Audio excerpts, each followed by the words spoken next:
आम ये जाऊँ आज्ञा कौन तो यहाँ आइटम है भात सैलेड।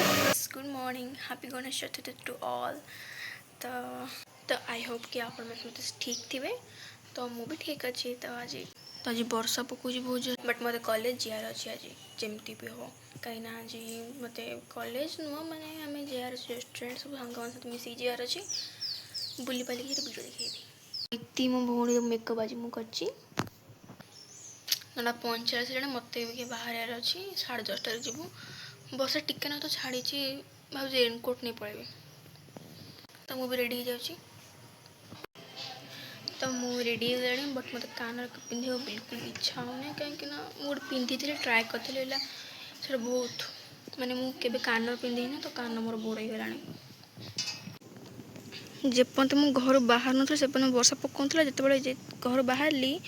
वर्षा पकाऊँ। तो ये सुजाता ये आम पूरा ओदा खुंती पानी वर्षा पकाऊँ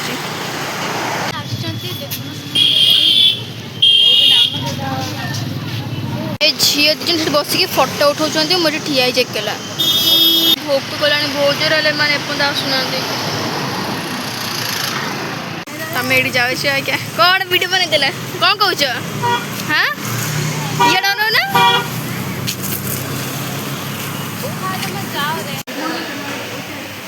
आम आस जाइए रेस्टोरेंट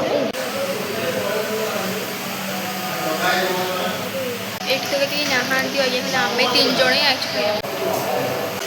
तो यहाँ आइटम है भात सैलेड आलू चोखा खीरी बैगण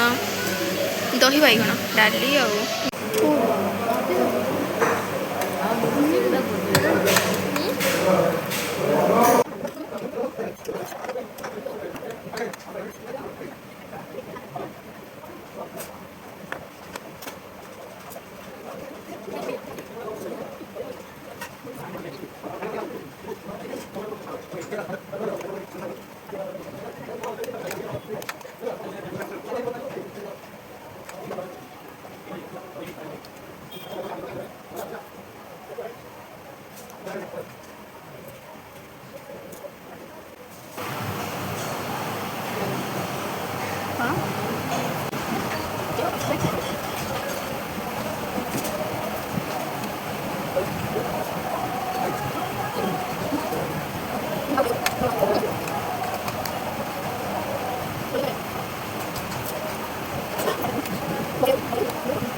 आम खाइलु भात डाली मिक्स भेज आउ दही बैगण आउ पापड़ और सैलेड गोटे प्लेट थी 100 टका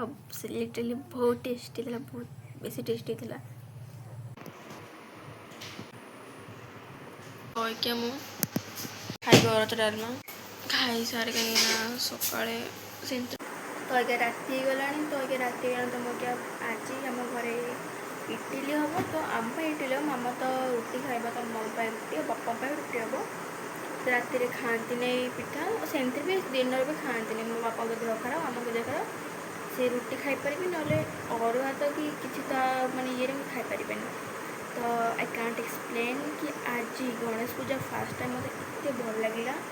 कि जीवन में एत खुशी हाँ गोटे रेस्टोरेंट जा खाई फेके मैंने सिंपल को मैंने झील कमन कथा बोले मो पाइटा मैंने बहुत भल कथा मैंने बहुत बड़ कथा कि नहीं मुझे फास्ट टाइम सांग साथ गली बुली पारिक आसले एमती के सांग बुली मैंने खाई पी तो मैंने एत मजा मस्त करते आसेन के जिते मुझे आज कर स्कूल टाइम तो खास लगे गणेश पूजा सरस्वती पूजा को सेमती खाली जाए बुलिक आसा कथा हेल्ले आज बहुत खुश थी। तो आज ये जदि मो ब्लॉग टी भल लगे तो लाइक कमेंट शेयर सब्सक्राइब निश्चय करदे और जदि वीडियो भल न भी लगे तो लाइक करदे प्लीज। तो देखा नेक्स्ट ब्लॉग रे टाटा बाय। 9:45 है तो क्या 9:45 है हाँ तो मुझे घरे पहुँची गली और पहुँच सारिकी वर्षार माने